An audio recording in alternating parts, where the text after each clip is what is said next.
Oh, let me get myself fixed up here. I don't want to look a mess. Oh, yeah. I doubt anybody's going to come and see this. Except for that squirrel over there. Squirrel that almost jumped in my lap.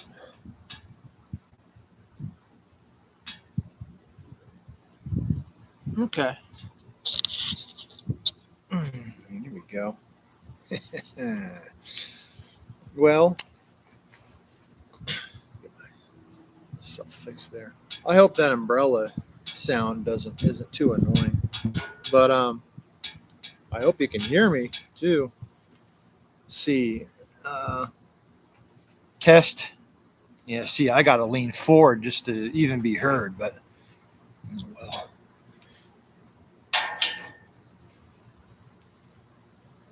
Kind of looking rough, but that's okay.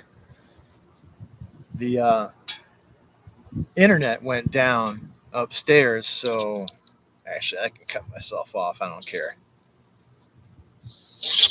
I thought, well, I'll just come down here. Man, this thing's a mess. I'll come down here and do a live. Usually don't do it from inside for various reasons. It's just noisy and stuff. But it's pretty nice out. Pretty nice day. I get some idiot up there. My goodness. What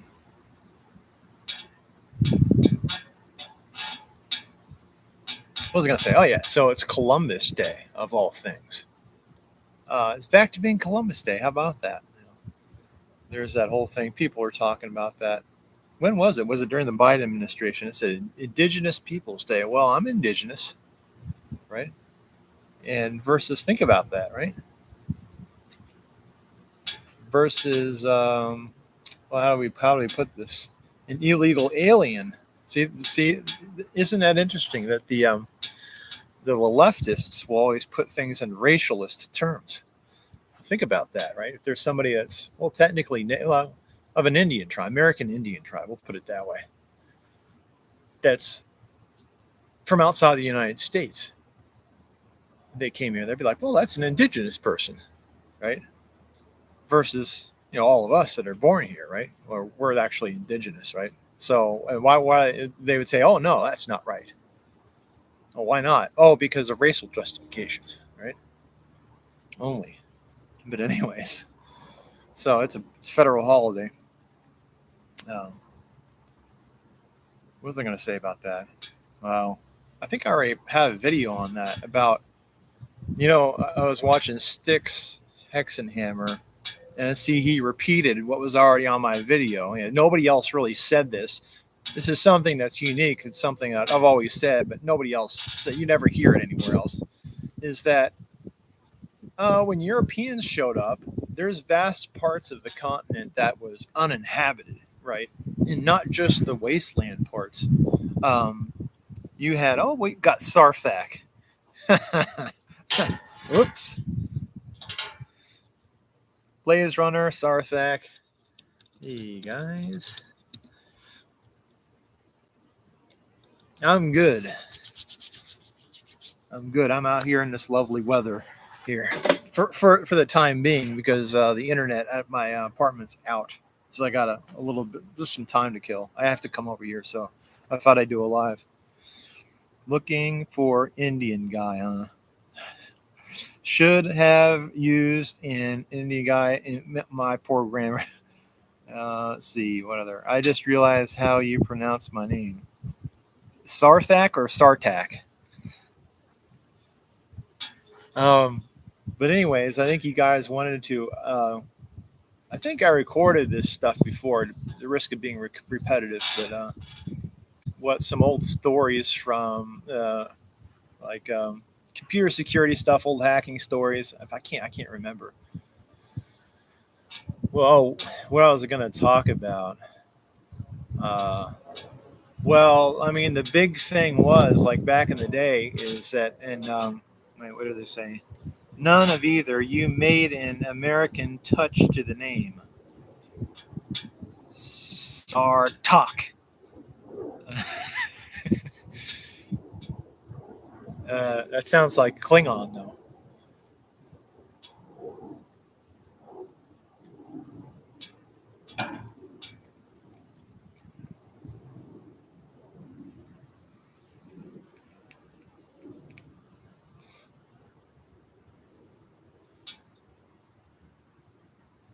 Anything more important than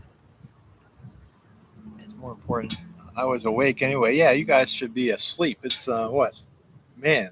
I hope you're just now waking up and not staying up. Yeah, vape. That's of course just nicotine. That's just a jewel.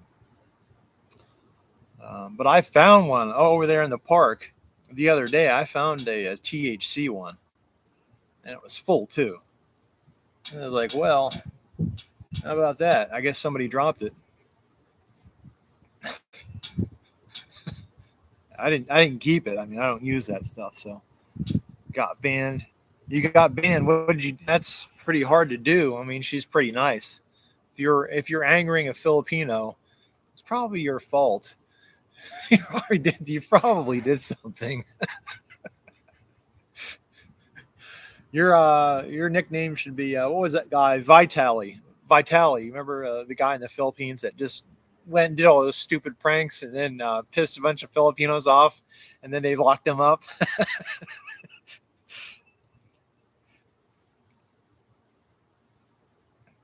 um, Damn. So I'm not very talkative anymore. What was I gonna say? Stories about what did you, what I can't remember what you guys wanted to hear about. Well, anyways, I guess for the big thing with security back in the day was, you didn't have like when the internet started, uh, when the World Wide Web really took off was in 1995, because before that you didn't have encryption. SSL and SSH both came out in 1995, and people always say, "Oh, that's when Netscape came out." I mean, yeah, Netscape came out, but it would have been nothing really special without those features. It was those features that made e-commerce possible. Um, and prior to that, I mean, you had the internet before that, or even the World Wide Web, and of course, you had things like Prodigy. People don't even know what these are. Prodigy, CompuServe. There's some other ones that were not like a BBS and not like the internet, not like the World Wide Web. They were kind of like an in between. And well, probably have to know what a BBS is. Back in the 80s, before the internet, they had these. You would dial in, you would have terminal software, and it would just be basically like a terminal if you use Linux or whatnot. And you remotely dial in, so it was all text. Dial into some remote machine, right? And it's all that was a thing. It was all going by phone. So if you were dialing a service that was outside of your local dialing area, you're paying long distance rates, which back then were still high. In the 80s, that was still high. At the same time, do you know about Peter Lenihan? He is quite popular nowadays. He created downloading. Actually, it's hard to read these small print. Sorry. Fastening up. No, what do you mean invented downloading? He created downloading. We'll get to that. I mean, the big breakthroughs with. I mean, you always had that. That's like I was going to say with BBSs. One of the things back in the 80s, and that was all text, but you could also download files and stuff, of course, too. It was just slow. It was not even 56K. You're talking about probably 9600 baud at best back then. I was like the real fast modem in the 80s. Peter Lenihan is famous because of ISO speed. ISO. So you're talking about that guy that YouTuber guy that's I don't know. There's a lot of more in the meets the eye. A lot of these things are they like to present themselves YouTubers as kind of just or an individual or somebody, I'm just doing this on my own and stuff, and they're really just backed by big time corporate interests, stuff like that. I mean, that's the big thing, that where they really killed YouTube is when they really started to do a lot of, unfortunately, um, doing the profit sharing, or what do they call it, monetization and stuff. Didn't do it right. But anyway, what was I talking about? BBS's. Yeah, I don't care for them. I've seen them. He's just they basically made YouTube, or online video, just basically on the same model as commercial television, where it's just fake and hyper commercialized and stuff like that. It's not a lot of it's not worth watching. It's just as bad as the television everybody is trying to get away from, right? So, I mean, there's other platforms and stuff that are better. It all depends. There's still some good content on YouTube. Don't get me wrong, but most of the stuff that's pushed is it's fake, and I talked about that already. Where again, it's become one of these things where you get more money out of it, the more money you invest or put into it. What I mean by that is you're putting money into it by promoting, marketing the channel, marketing the channel, or marketing yourself, marketing your brand, right? So they even have, I think, isn't that an option on there where you pay money and it increases your ranking and stuff. It's like, okay, so it's basically the same thing as any other business at that point, where you're putting money in, you're investing money in to get a return, right? Dude just stream his whole lifestyle now, fake lifestyle. But anyway, it's back to what I was saying about, back in the day, anyways, BBS's. So that was the beginning in the 80s. You basically you could dial in and you try to look for something in your local area. People run these things as a hobby, right? They would, set up their PC or whatever computer they had and host. You get different BBS software. There's actually a documentary on YouTube about it. I forget what it's called. Um, it goes into the whole thing, but that was the big thing. Like, it would have different files on there. Some of them would have like simple games, like tic tac toe and stupid stuff. But they also had what was called where sites, where you could download pirated games and stuff. And there was a big scene around that, especially around the Amiga. The Amiga you could download, all kinds of games and stuff for it. That's kind of what really hurt the platform.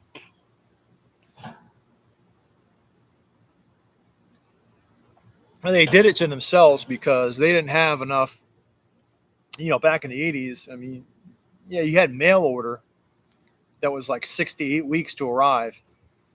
And I mean, that was it. Or you had a physical location, and they didn't have any retailers. Amiga didn't have enough resellers. Maybe a few in the country, but you have to have that back then. They didn't support their users. So people the only way to get the software most of the time was to pirate it. So, they incentivizes pirating, and it just killed the whole platform. What? No, nothing.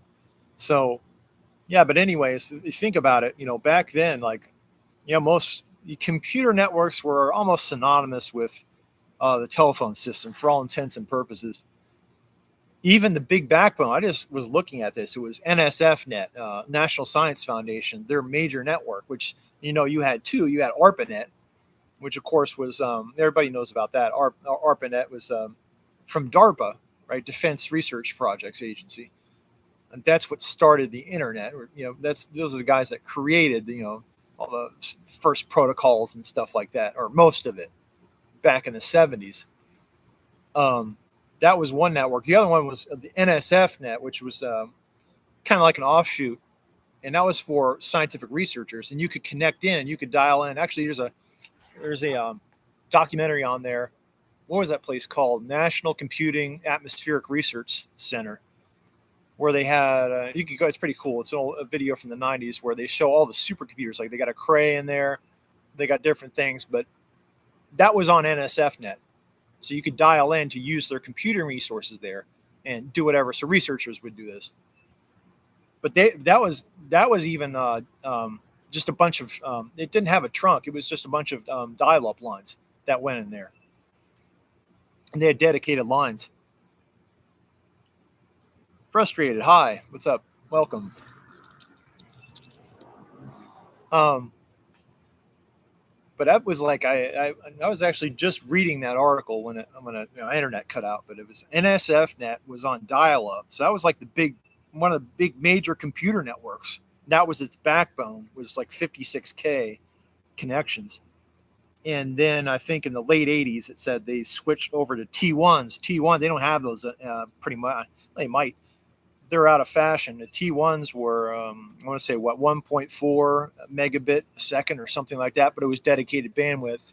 That was your high speed network stuff back in the day.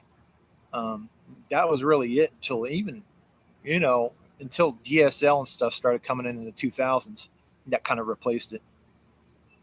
Weather is pleasant. It's about 70 degrees or so, about 40% humidity. So you get around here. You're lucky. You get this nice fall weather. We get about 2 months where you get like a California-like weather where it's just perfect. It's September and October. Anyway, what was I going to say? NSFnet, dial-up. I was building up some, but I forgot. Somebody coming out here. Look, can you see it? Pool's closed, unfortunately. This is Lexington, Kentucky. So, yeah, it's a nice thing about the southeast is you're kind of the upper edge of it right here. Is the fall is nice and mild. It's probably the only good thing about the weather. I mean, summertime. Well, it's not too bad around here. You go a little bit south, it's just unbearable. Humidity's real bad.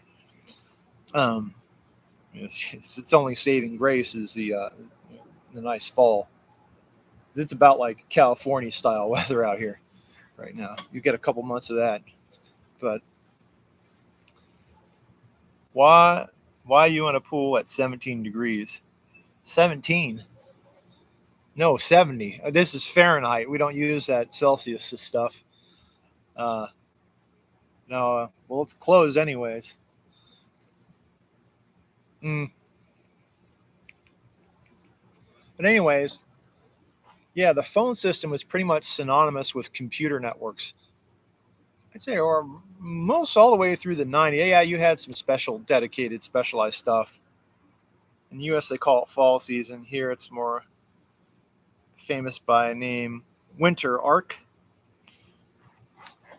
You're in a tropical climate, right? A wet dry season or a wet dry season climate, right?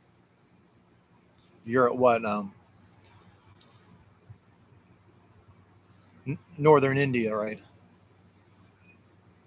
But anyways, yeah. So through the 80s, especially the 80s, the phone system was synonymous with your computer networks. I mean, it ran on top of that. And I'd say that was true all the way through. Yeah, like I said, till the late 90s. Then you had a lot of in the 90s. The big expansion was they switched over to a lot of expanded fiber optic, and all the way into the early 2000s. That was the big thing that really made the fast internet services, like the cable stuff, the high speed internet services that came around that time. The reason they came out is because there was a surplus of fiber optic that had been laid down in the 90s, just because of the big boom. And so it was dirt cheap, and they were trying to cover like that's the only thing they could use that stuff for. They were expecting the internet to keep on expanding, and then you had the .com boom or .com bust in 2000. Was it 2000 or 2001? I think there was two of them. 2000, summer of 2000, and then the summer of 2001. There's two crashes. It's hard to read the small print while I talk, so I'm just going to keep talking. Frustrating. Go to same. Okay. But yeah, and that was true. So if you knew, that was where phone freaking came from, because if you knew all the little, details about the phone network and how to take advantage of it, then you could, take control, master, the computer networks. There's, movies and stuff about that. They kind of show that, phone phreaking and stuff, but phone phreaking and hacking were kind of intertwined back then. That's why it's kind of not readily apparent nowadays that, because phone phreaking, which is, gaining knowledge about phone networks and possibly exploiting them. Shouldn't do that, but stuff like that. But it's practically died off. Maybe it's specialized. Maybe there's people that do stuff with cellular stuff or whatever. But back then, back in the 80s and 90s, it was a big deal.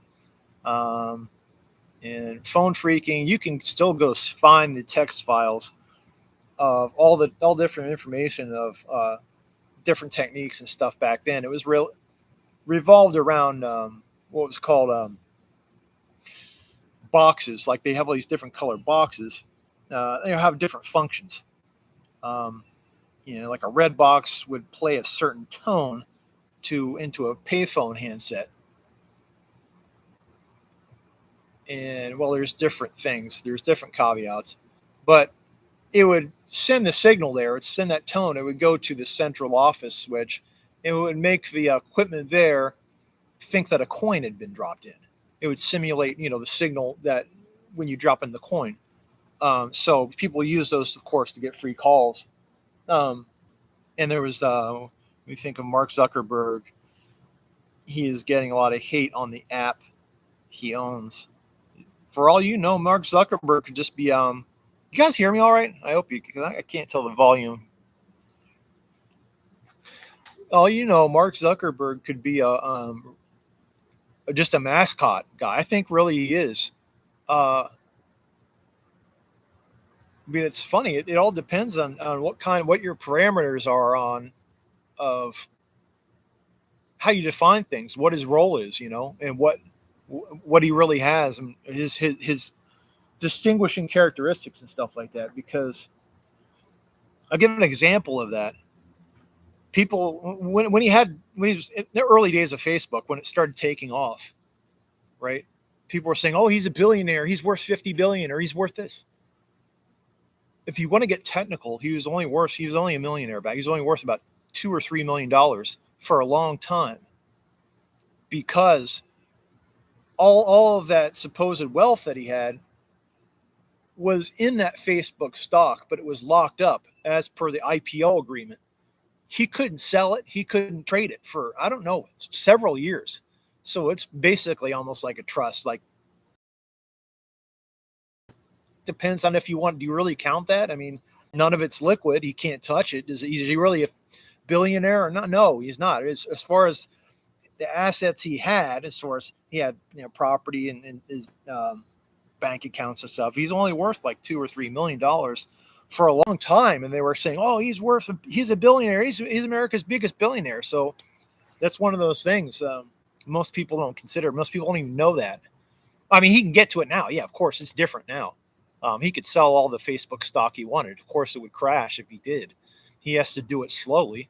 He has to liquidate it slowly if he wanted to do that. But that applies to everybody. What do you think of Mark Zuckerberg? Hey, yeah, they say Mark stole the idea, the Winklevoss twins. Well, it's hard to say, because is it more about the idea, or is it more about, a good site about that? They talk about that kind of, where it used to be was the Y Combinator Hacker News. Y Combinator it's a startup incubator. It used to be better than what it is now, but it's like a little forum kind of thing. They talk about that. I mean, was it the idea, or was it the execution? Right? It's more the execution, or not even the execution. It's the backing you have, right? Because, like I said, if you have enough capital to back even a bad idea, you can really take off with it, at least for a while, or make a lot of people believe it's good, until you liquidate, and then you're out of there. By the time people find out, this is crap, you're gone. You've got the money, you're gone. Yeah, you were loud and clear. Okay, cool. I think he's definitely selling. Well, he's selling your data and more. Uh, that, yeah. I was going to say something about digital ID, but that's more of a British thing. I mean, if they implement that digital ID, I'll tell you now, it's going to get worse because that's a whole nother subject. That's a big thing in Britain where they're going to come out with some kind of I don't know, government sanctioned or government mandated authentication to what they're going to have to change the internet or put in another protocol where what you can't connect to the internet, you can't use it unless you authenticate with some kind of biometric or your ID or what. But I can tell you why they want to do that, and you won't hear this anywhere else. Nobody will say this. In Britain, it's a crime to say certain things. It's just maybe bad off-color jokes or mean statements, things that aren't considered really that big of a deal here. Um, I think like racial abuse, like you say, you call someone, you can get arrested for that in Britain, right? So if you have accounts online, like what's to say that you can't make fake accounts under somebody else's, steal somebody's pictures, put it under their name, start saying a bunch of stuff, and I'm sure that's going on like crazy, probably, and then you know pointing the authorities' attention to it just to get somebody into trouble, right? They didn't even do anything, but it looks like they did because they got these fake accounts, sock bucket accounts, right? So how do you control that? Well, the only way to control that is to have this state mandated digital ID, right? And I don't think it's going to work. It's going to make it worse. It's very complicated, but it'll make it even worse because people will hack it, right? People will hack this digital ID thing, and then they'll abuse that. And it just if they whoever hacks the digital ID thing that they're going to have is going to have more power by hacking it, because everybody on the outside will see it, be like, oh, look, that's your digital ID. You said this, and whoever can hack that and control it can get anyone arrested that they want. They can make it look like anybody says anything, right? And it will be hacked. You can take that to the bank. I think he's on my day. Do you use WhatsApp or Insta or Facebook? I haven't used Facebook in a long time. I might have to make an Instagram account or something. WhatsApp. If they got that hook, it's going to start getting cold down here. What was I saying? There. Oh, anyways. But yeah, watch for that. That's something to watch for. That's the only bad thing about sitting down here. Senior citizens use Facebook and youngsters use Insta. Yeah, and there'll be something else. I mean, it's just a. Did you this the thing about Silicon Valley? All those different. We what did I say? The different little bubbles, or bubbles are not quite bubbles, but fads and crazes over the years. Because I was just talking about the .com bust. What was that? 2000, and it took them 5 or 6 years, 7 years to get things going with internet startups again. So it wasn't like 2006, 2007.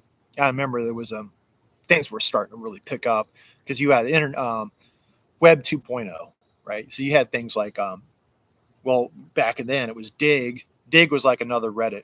Then Reddit, and that's when social media, these things, Facebook, all that stuff started coming out. But it was slow to take off.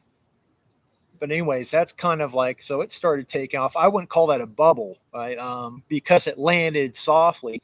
You had a big increase in 2006 or 7 to 2010, but it transitioned to another little bubble, right? So it didn't pop. It just kind of kept floating up. You had a social media bubble. Then you had like a big data type of bubble. Then you had what was the other one? I'm forgetting one. Then I kind of you got a little bit of a crypto one, a little bit like whether they're calling it Internet 3 or what, or Web 3.0, right? And then shit, I forget it. Is big data analytics. But anyway, it went from big data to that's what machine learning. With big data bubble, machine learning bubble, and then now an AI bubble. But they're all just kind of puffing each other up, preventing it. I don't know what. AI is in a bubble. He said it's 17 times higher of a bubble than the first internet bubble, right? I forget what that is in terms. I mean, but yeah, it's a serious bubble. I got stuff on me. And so the only way they can sustain that is either to keep getting more performance out of AI, or implementing it and stuff to where it's profitable, right? So yeah, of course, there's tons of different things they can use it for. I mean, it's a tool, right? But most of the time, that doesn't lead to a lot of growth. It's more of a steady kind of thing. Um, I smell herb. It stinks. Damn, we are so cooked now. I don't know. It depends on where you're at. Oh God, I want to enter software. I wouldn't discourage. I mean, do the software because you like it, because I mean, that doesn't mean you're not going to have any opportunities just because. Yeah, what do they call that? The composition fallacy. Just because that's the major trend doesn't mean that you personally are going to suffer. You can find uh, a good place to work, whatever. You can still make things work out for you. Um, I've already entered. There's no. That's right. You're past the point of no return. But um, yeah, I don't know what they'll do to. I mean, I think personally, as far as practical terms, they've really only scratched the surface. See, that's the thing. It's just a matter of them finding something else to keep accelerating growth for. It's kind of two different things almost, because you look at the first internet bubble popped. Um, you still had a lot of good things to come out of the fallout from it.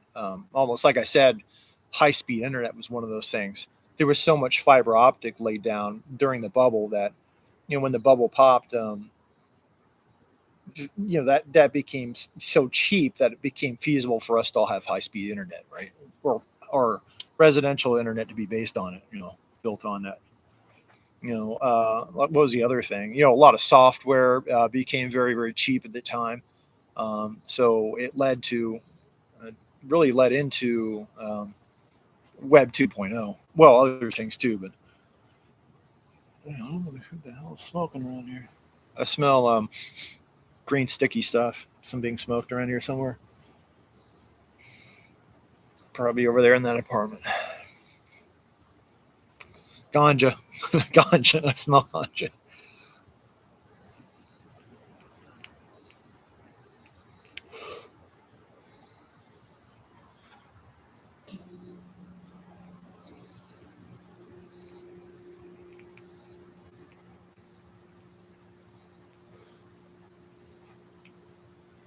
But yeah, I didn't even check in the market. My internet's been out all day. But as they said, it was going down. It went down 2 or 3% on Friday before closing. They said took a dip. I mean, there's opportunity in that too. It's just aluminum. Yep. It's all how you play your cards. I am vaping too. 4 a.m. vape. No, this isn't ganja. I can smell somebody smoking. Yeah, somebody around here. I smell. It smells like a skunk.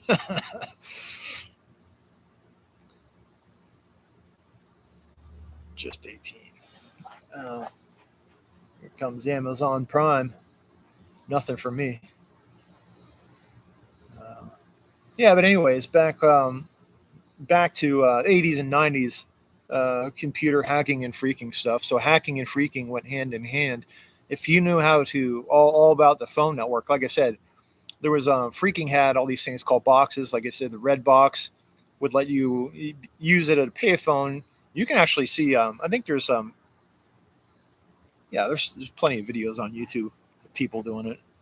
Um, the blue box was something they had back in the 70s, really, because it would you'd make a long distance call, and long distance calls back then were like the equivalent of like $5 a minute now, something stupid like that. It was hideously expensive, and they came out the blue box with full the switching equipment. It would play a 2600 hertz tone.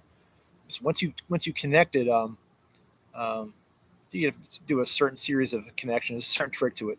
You play that tone, and it would drop the connection, and you would see what he calls seize the trunk, and that switching equipment. Then you could play specialized tones through their DTMF tones to dial out wherever you wanted. And what would happen is that it would not pass. It didn't know where the call is originating from, and it wouldn't be concerned with billing it to anybody. So that call would be free. You could call anywhere in the world for free, and that's really kind of famous. Mexi Pine channel. Hi, welcome. By the way, Mystical, do you know any remedy for insomnia? Um,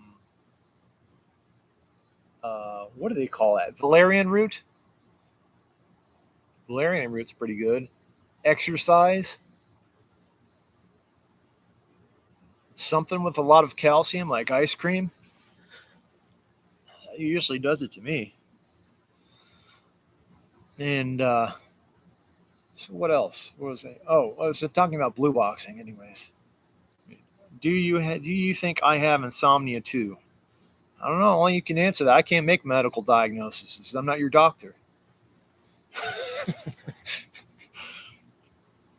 But anyways, yeah. So back then, there were some pretty famous people. Steve Jobs or Steve Wozniak and Steve Jobs of Apple were famous for using blue boxes back then. They actually almost got caught with one. They said there's a story where, you know, they got stopped by a cop, and the cop was like, "Well, what's this?" They had the blue box there, the electronic device, and the cop was like, "What the hell is this?" And they're like, "Oh, it's one of those new musical synthesizers. It's a project of mine. Is to play music, And he played like the tones, and it, kind of sounded musical. I have trust. I have more trust on you than doctors, huh? Yeah, I'd rather a lot of these doctors around here or anywhere. Yeah, I don't must trust a witch doctor more than some of these doctors. I really got to know the doctor. That what was that guy's name? There was a guy up here from Louisville, which is like an hour away.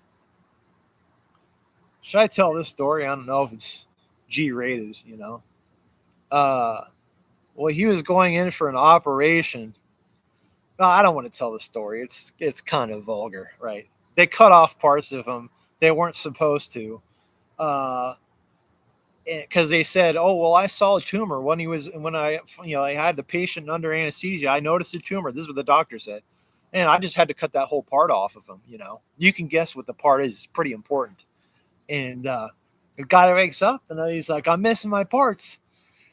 And he sued the doctor, and in court, the doctor won. They're like, "Oh no, it's fine. He's allowed to do that." Amazing. Do you know about Ayurveda? A little bit. Not really that much, just a few things. Like Gotu Cola is good. Oh, from Vulgar, I remember Sartek. How's your girl? Okay. Vulgar, now I want to hear that. Well, I told you. You just have to fill in the blanks there. They cut off bits of them they weren't supposed to. They didn't have permission to do that, right? Because people don't understand. Once you sign that form, oh, I give you permission to treat. Well, they can make up their own mind how they're going to treat you, right? You have no consent. This guy he was unconscious. The doctor is not going to wake him up. He's like, he couldn't, but he went off and cut this guy's bits off, his man bits, and the guy, they never held the doctor accountable for that. They said they went to court and then they said it was okay. What was that guy's name? I forget. I'll probably remember it here in a second. It wasn't that long ago either.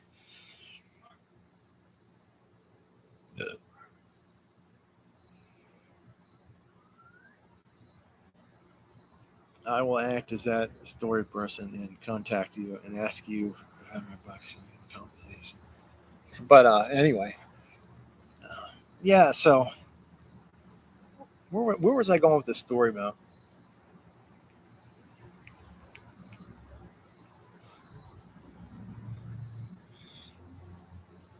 Frustrated, you stole my idea, but I will ask for $1,000. What idea is that? And there's a dog running around random.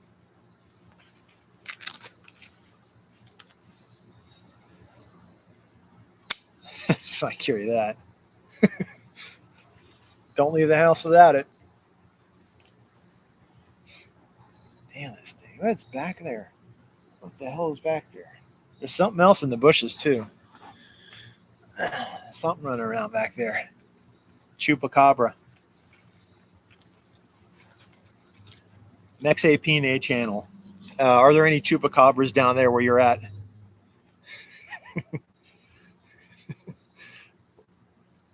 Frustrated. Don't cut that dog to make a no. I just always carry a blade. You never know.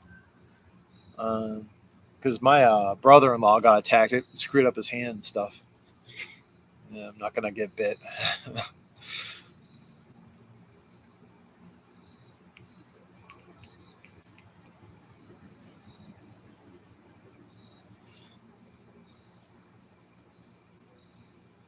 So they got Amazon, 2 Amazon trucks up there. Amazon Prime. Somebody's getting some stuff.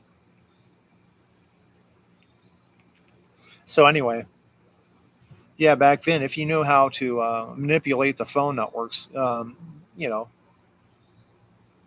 you were at an advantage at being able to use BBSs. Because imagine that, like BBSs, some of them like Prodigy, CompuServe, the big national ones. Well, you would pay a monthly fee to them, of course, and to get access, they would have 1-800 numbers. And 1-800 numbers, if you don't know, in the U.S. are free, toll free. Oh yeah, that's the story I was going to tell about the toll free guy. Um, um, yeah, the 1-800 numbers. That was no, other phone freaking. I mentioned that. Did I tell you the whole story, Sarthak and Blaze Runner? So the government, I think it was the government. Okay, so they had payphones here in this country. Yeah, back then. This is the 80s, 80s, early 90s. And of course, they're coin operated. Well, then they came out with these calling cards, right? They started taking off in popularity. And what those calling cards were, you call a 1-800 number, and then as you buy like $100 calling card, and it's 10 cents a minute or whatever, and it would go, and you type in your code, and then it would connect. You could call out wherever from there, and it would bill you, right? Or start billing it from your card. Um, Start using your credits. But so any payphone though, you could call 1-800 number for toll free. So this really cut into the owners of payphones. Everybody started using these damn calling cards. They weren't getting any money, right? Because people just dial 1-800 number, use their calling card. They wouldn't put any coins in. So I think it was the government that came out. It was in Congress. They came out with this program where the government would reimburse payphone owners because it was considered essential to have payphones everywhere at the time. It was something that they didn't want to lose. So they're propping up these payphones, right? Payphone owners. They're what do you call it? Subsidizing these payphones. And what they decided was they're going to give 27 cents to a payphone owner every time a 1-800 number is dialed. And so this guy gets the idea. He's like, okay, just you get 27 cents anytime somebody dials a 1-800 number on your payphone line. He gets the right idea. He goes and he rents this office, and he gets the phone company to install. I think it was like a dozen payphone lines in there. Right? He doesn't have the equipment. He just has the lines installed, right? Which is what they normally do, or what they normally did. He had the lines going to his PC. He had a bunch of modem cards in there, and he would run a program that would just constantly dial all day long on every single line, 1-800 numbers, one after the other, and it would dial and then connect and then hang up. But as far as the phone company was concerned, they on their building equipment or whatever, they would have all this stuff that okay, there was all this stuff, and they would forward that to whatever the government program was for reimbursement. And so this guy got like a $250,000 check for 1 month. I'm not sure how long that continued. He got like $250,000 a month, and until they they arrested him eventually, and they said it was fraud and stuff like that. I know they're big they're big boy buzzkills. They're big joy killers over there at the Justice Department and stuff. And so I think he got probation or something for it. I think he got 6 months probation or something. Like, of course, he had to pay the money back. But yeah, it was some guy with some nerd, some guy with a PhD in physics. But yeah, that's one story. I thought that was a pretty good one.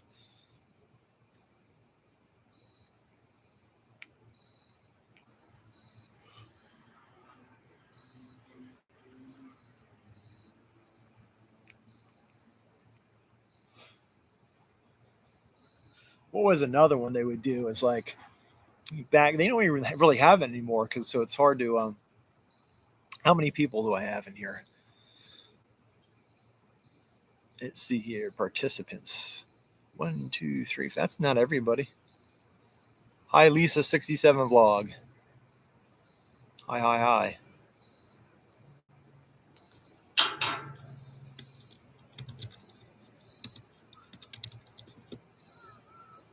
You got us. Keep telling. Okay. Yeah, another big thing back then was, all the these big corporations would have, their offices. They'd have the phone system set up in there. It's called a PBX, which would be kind of like a little mini switch of switching equipment. I've probably used one. If you ever used a phone where you had to dial 9 to get an outside line, that's a PBX, or most of them are. But one of the things they would dial in, some of the stuff was really insecure. They would dial into the PBX, phone freakers would, and they'd figure out there was like little back doors and stuff. They would take control of the PBX, and they could they would do it's called direct inward dialing, where they would set up a dial around, and so you could call the number, and then it would dial out. It would kind of relay it, and it would relay it, and then would bill that company that owned the PBX. So you could dial in. These guys would use that and dial in, and it shoot it out, just relay out to whoever they wanted to call. And in this case, it's usually involving. They would use that to connect to, different computer systems. Like I said, if you're doing a long distance call to connect to a computer at a university one state away, or even just across town, in some cases, the big idea was to avoid long distance charges. So that's what that stuff was used for, most of it. And it was just because, like I said, long distance charges back then were like the equivalent of like $5 a minute. It was hideously expensive. K's, welcome. I'm getting more popular than I thought. This is getting an audience. Let's see how many people are in here. How many likes? See, I can't even see my own likes. Oh man, this user interface is kind of crappy. But oh wait, there it is, up on the screen there. You just can't see it. Yeah, there you go. Five thumbs up. Let me translate. He is asking, where are you from? I'm from here. Yeah. This is Kentucky. This is Lexington, Kentucky.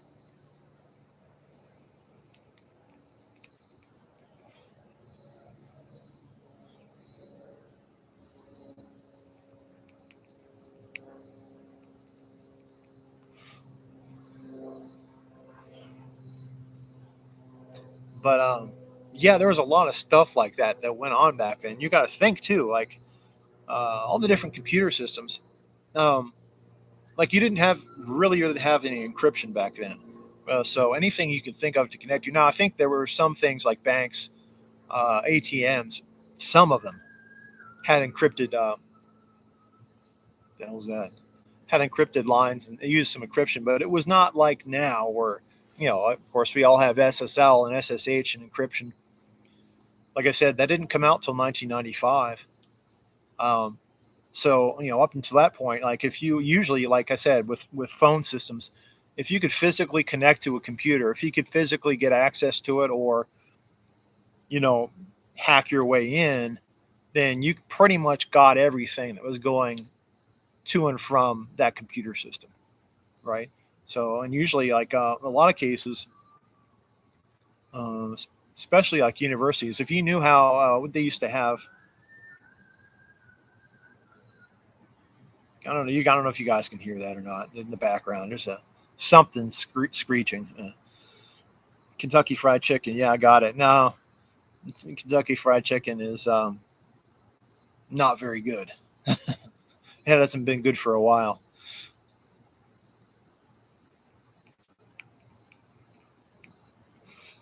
Jollibee is where it's at, but they don't have any around here.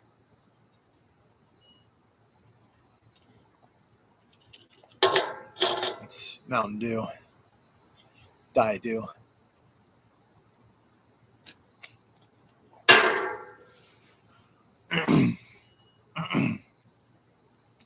KFC is only what we got in India. Really? They have it there? Do they have Kenny Rogers Roasters? They used to have Kenny Rogers Roasters here. They actually have one in town. But I think they're all gone out of the U.S. But the chain still exists. I think it's in Philippines, Malaysia, some other countries, Indonesia maybe. Mr. Stark, like Iron Man. KFC here sell veg items too, huh? Yeah, I suppose they have to, huh?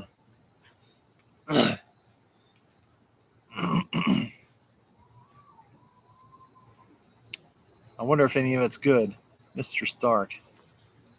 Um, let's see here. Let's translate that now.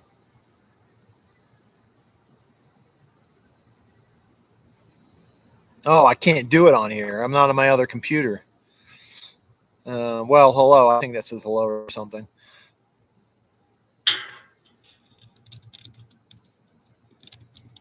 Yeah, I'm not on my Mac. This is a Chromebook. Hello, how are you? I'm good, thank you, Mr. Stark, Iron Man.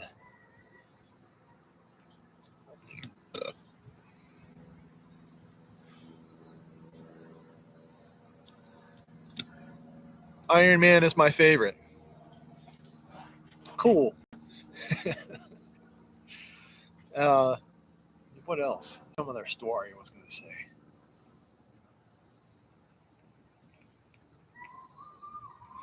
Maybe I should do lives from my phone and walk around. I gotta put minutes on it though. Is that a kid or a dog? Oh yeah, it's because they got apartments down here.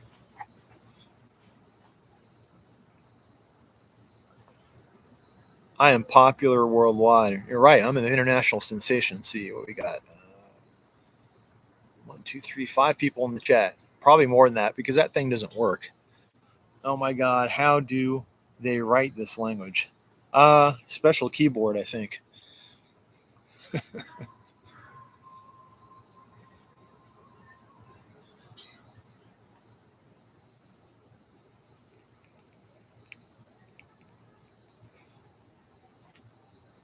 Wait, what did it say? Russian, yes, okay. Yeah, it's the land of strange computers. Yeah, and of course they have everything else now. You got a global market of stuff, but back in the day, again, they had some neat stuff like back in the '80s and '90s. What was the one I remember? They had their copies of the Timex Sinclair, um, and a lot of copies of the PDP-11. It's the Soviet Union. Well, it depended on where you were in the Iron Curtain. Different countries, they're not all the same. They had their own. Like Bulgaria had its own computer, a personal computer. I forget what it's called. It's kind of like if I remember correctly, it was like a clone of the Apple II. There were a lot of Apple II clones, both over here in America and especially over there behind the Iron Curtain, because it's just easier to clone something that works.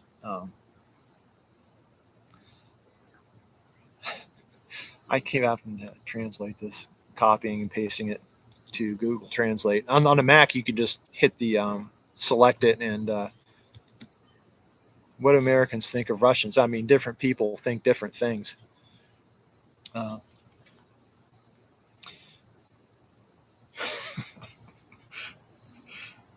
Behave yourself, Sarthak.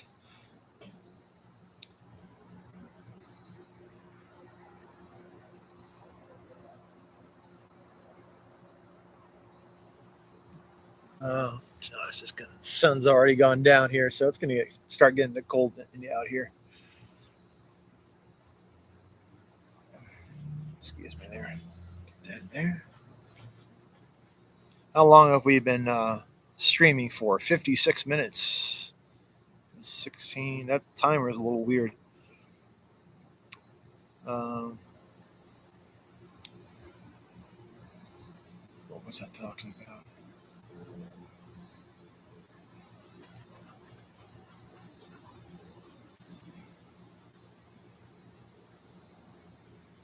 Oh, you guys wanted to hear another computer security story. I think Sarthak and Blaze Runner. Well, I was enrolled in a university, and they had one system where you log in for your student, manage all your stuff for your student affairs. It would have your like main ID and your main credentials, right? And that's supposed to be secure. And you kind of use that for just enrolling in classes, just everything, managing your whole affairs at the university, and you could see your grades and all that. Basically everything, right? That's so you have a username and password for that. Well, they had some servers for doing classwork, which you would log into, and it would use that. It would give you an SSH shell, which is fine. It would have your username, well, what they call single sign-on, which they just piggybacked your main username and password for that account, which is fine because it's SSH and it's encrypted.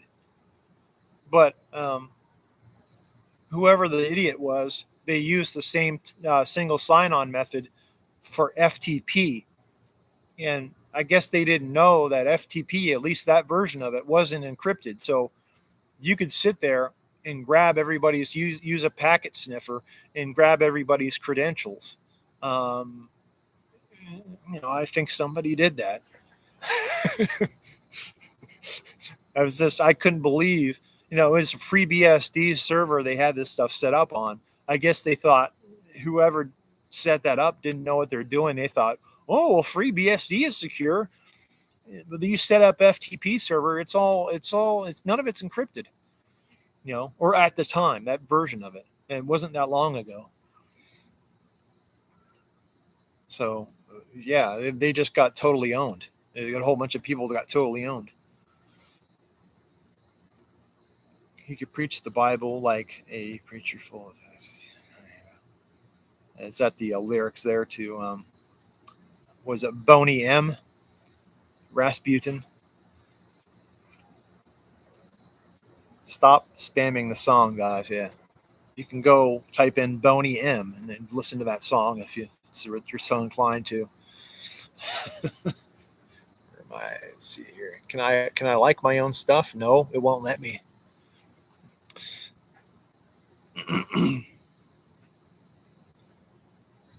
What were some other good ones? I'm trying to think. Oh yeah, back in the day, the back when they had the early cell phone systems. Maybe they still use this in some places in the world, but from the 80s to most of the 90s, they have various versions of something called AMPS, Advanced Mobile Phone System. So back then, that was an analog cellular phone system, and it had two main for you set up a call. It'd have a control one set of channels for the control signals to set up the call and do all the call signaling and hand off the call to the next cell tower and stuff. And then it have your voice channels. I'd actually have two voice channels because it was full duplex. So you'd have one channel for each party, right? And they'd be on different frequencies, of course. And your handset would be set up to, just all do is compute all stuff automatically.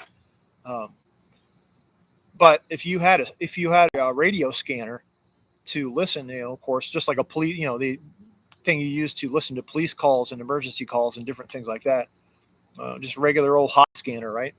You could pick up at the time. Lo and behold, they didn't put any encryption on this. They didn't put any security when they designed this damn thing, which is crazy to think about now. And if you had a like a Radio Shack police scanner, you could listen into the cellular phone frequencies at that time. And I think in 1993 or 94, they had all brew hub. What had happened was that I think it was a senator, like a U.S. senator, got his phone eavesdropped on. He got information off this guy's phone, and there was some big scandal or something. And so, of course, they all went as they had this big panic, and they wrote legislation. They're like, and what they did was, are they going to fix the phone system? No, they're of course not. They're not going to make their big corporate donors do any work or accept any responsibility. What they did was they banned scanners for being able to receive that particular frequency. I think it was the 800 megahertz block. And for a while, those first few, Radio Shack was like, or whatever, the different companies that made scanners were like, okay, to comply, what do? They complied the easiest way they could is just quickly apply some programming or a quick fix to it, whatever it was. I think it was like a certain resistor or something. They made a small change to the circuit, right? But of course, not long after that, people found out how to modify them to change them back. And so those early models of scanners that were locked out from the cellular bands, you could change them. You could hack those. You could change those back and intercept it. It gets worse. Go into the whole. It's not just because it gets worse than just eavesdropping calls. Like that whole cellular system was compromised. I'll get into it in a second, but. So they came out and they made the legislation in 93, 94 to change the scanners. But like I said, you could convert the early scanners. Then they came out with the new model scanner. It just didn't even have the hardware to receive that, right? It wasn't locked out. It just didn't have it. But if you went to Canada, the radio scanners they sold there were just the regular frequencies because they didn't pass. They're not part of the United States. They didn't pass the law. So you could still get the regular scanners there. And that's what a lot of people did. They would go up to Toronto or whatever, go on a little vacation, go to Radio Shack, buy a radio scanner and bring it back. And boom, you had something you could still use. It's 4:21 a.m. My alarm is 7:30. I think I should go. All right, Sarthak. What's it say here?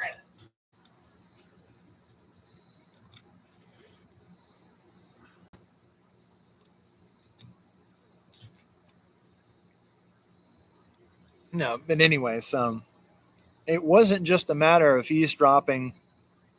I will stay for this one. Okay. It wasn't just a matter of eavesdropping the calls either. You could do that with just a regular scanner, but with other stuff, of course, if you had a transmitter and stuff, then you have specialized stuff. It wasn't that complicated. How analog or amps would set up the calls to communicate with the tower and set up the calls. Those signals were all in the clear too. They weren't encrypted. If you could find out what those signals mean, like you could figure out the protocol and reverse engineer it, then you should basically do whatever you want.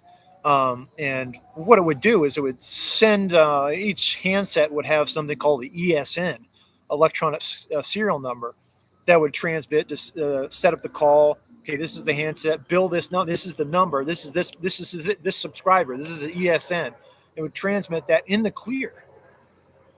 If you had your scanner set up to intercept the right signals, decode it, people would do this thing called ESN hijacking, or maybe they just steal the ESN, and they would take a modified cell phone. They'd take the chip out. I think they'd take a ROM out of it, and they would put a ROM that they could program like an EEPROM. They could program on the fly, right? So they have that hooked up to a laptop. They could program whatever ESN number they captured from over the airwaves into their cloning handset. They would call it phone cloning. And so, boom, you had, in some case, well, it would work different ways. You had a phone that would work. It would be connected to that person's account, whoever you took that ESN number from. And so you could just, make calls willy-nilly or whatever, and it would just bill that person's account. And this went on for another 5 or 6 years. And they just were like, it's not that big of a deal. I mean, so people that knew how to do it did it. And it eventually got to where, things proliferate out. And eventually it gets into people that just it gets too big. It gets into people that whatever, they do it too much, or it just gets too much. But the only thing they could do was wait for the upgrade to the next phone system, which is it was digital. It was called DAMPS, Digital Advanced Mobile Phone System. That wasn't until like 99. I remember when that came out. It's like they're all the big. It was DAMPS, and it was the big thing here was Sprint PCS. Sprint PCS was a thing that was considered like, oh, that's the wave of the future. They had their own band and stuff. It was a PCS band. I think it was whatever, 900 megahertz or 1200 megahertz, something like that. It was a different band than cellular. But it was that, and we didn't get, that and something called CDMA 2000 was the next one. There were some security issues with that, but I don't, off the top of my head, I forget what they are. We didn't get GSM here. The thing we're all familiar with, what we use now, you put the SIM card in, there's different variations of it, right? The GSM is global standard for mobile. They actually had that earlier in Europe than we got here. I think that came out in maybe the 90s or around 2000. But of course, most people are familiar with the security flaw with GSM is, and this works because your phone, there's different generations, right? There's 2G, there's 3G, 4G. Now there's 5G, of course. Oh God, I don't have any more. A little throw up burp there. Excuse me. There's a notable security hole. Of course, with GSM, the control signals and stuff like that, and the data and the voice, that's all encrypted, or it should be. There's a trick where there's a flaw in GSM protocol where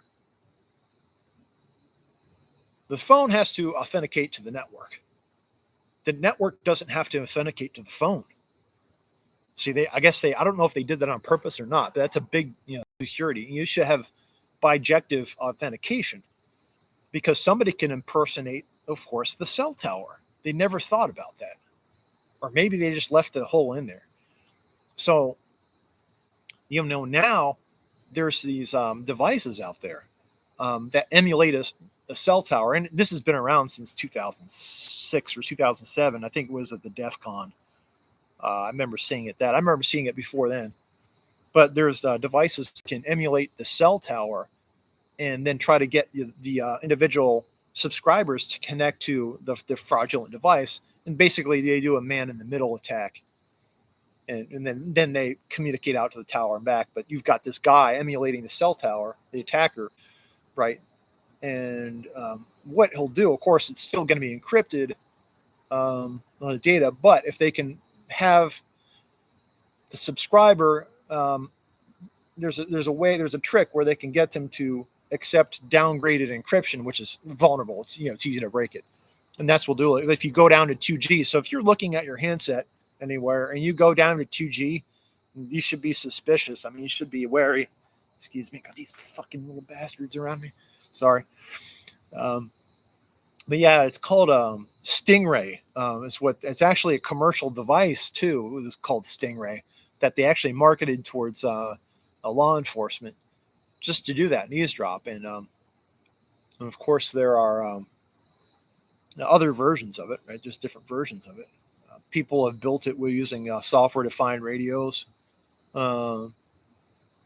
There was actually one recently that was found outside. I think it was outside like the embassy in Manila.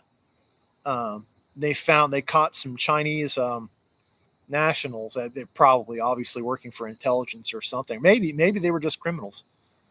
They found some Chinese nationals. They caught them with one of these devices in the trunk of their car.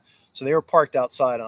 That's an area where there's all a bunch of VIPs that might be using their cell phones, trying to intercept data and hijack calls. That was last year. Let's see. Am I still on here? 1 hour and 11. I will stay for this one. Okay. You're number one, Blaze Runner.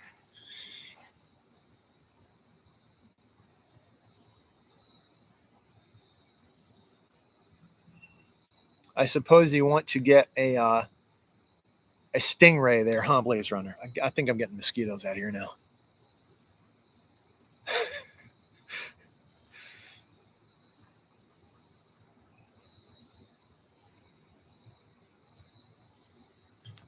Oh, bastard! I'm gonna fuck you.